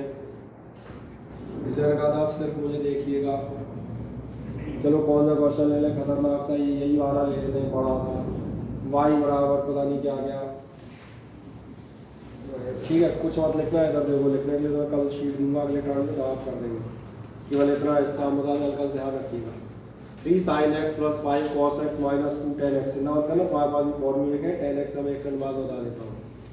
इसे मुझे डिफरेंशिएट करना है, तो क्या करूँ? कुछ नहीं करूँगा, कुछ करूँगा ही नहीं। देखो मुझे 3 का तो 3 है, sin x का जरा देखना कितना होता है, खुद ही देख लो। तुम्हें लिखवाया था, मैंने कहा था साइन और कॉस के लिख दो बस। हो गया। अब सही कह रहा हूँ, पहले 5 देख लें, cos x का कितना है ये मालूम ही है, प्लस माइनस माइनस होते हैं भैया, ऐसी चीज़ें मत पूछना बस। अब आए माइनस 2 tan x। चलो अपन मान चलते हैं, तो कहोगे सर आपने tan x का लिखवाया ही नहीं, हम क्या बताएं, हम को आगे गलती हमारी है। हम यहाँ से उसको लेंगे, देखना जरा tan x मिल जाएगा सर। हाँ ये कहेगा और लिखवाया जाए नहीं, ये बता रहे हैं तो पुलिस वाले तो बुला देंगे। tan x का आप कितना रख देंगे? इसलिए कह रहा था तो ध्यान नहीं दिया, हर बार हम यही कर रहे हैं। x की पावर 10 में सीधा x की पावर 10 का फॉर्मूला एक बार कहता हूँ, सबसे टफ वाले निपटा देता हूँ ना एक ही बार में। इनमें डायरेक्ट फॉर्मूला नहीं लग रहा था, तो इन्हें पहले अपन ने 8th 9th की हेल्प से प्रॉपर फॉर्म में ले लिया था। 1/, को सीधा करके पावर नेगेटिव है पॉजिटिव, जैसे ही पावर आ गई सीधा आंसर हो जाएगा ओरल। x की पावर 15 का कितना होगा? कुछ मत लिखो, अब तुम लिखते घूमोगे यार x की पावर 15 का, अगर देख लेंगे 15 और x की पावर 1 कम यानी 14, खत्म। इसमें क्या लिखना? सही बोला ना, उधर लिखो थोड़ी 15 x की पावर 15 माइनस 1 फिर गिनना 14 है, जल्दी आ गई। और देख रहे हैं आप, कोई इधर चले, यही तो कहोगे फॉर्मूले नहीं मालूम, कोई दिक्कत नहीं, मैं दिखाता जाता हूँ। देखो यहाँ आंसर लिखता जाऊंगा, e की पावर x।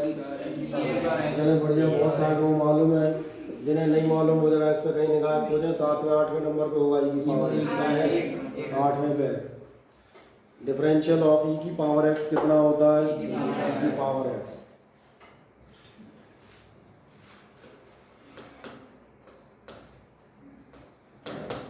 लॉग एक्स का देखोगे तो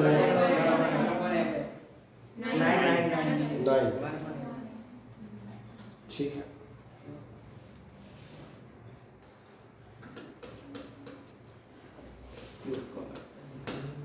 सेक एक्स का भी देखो।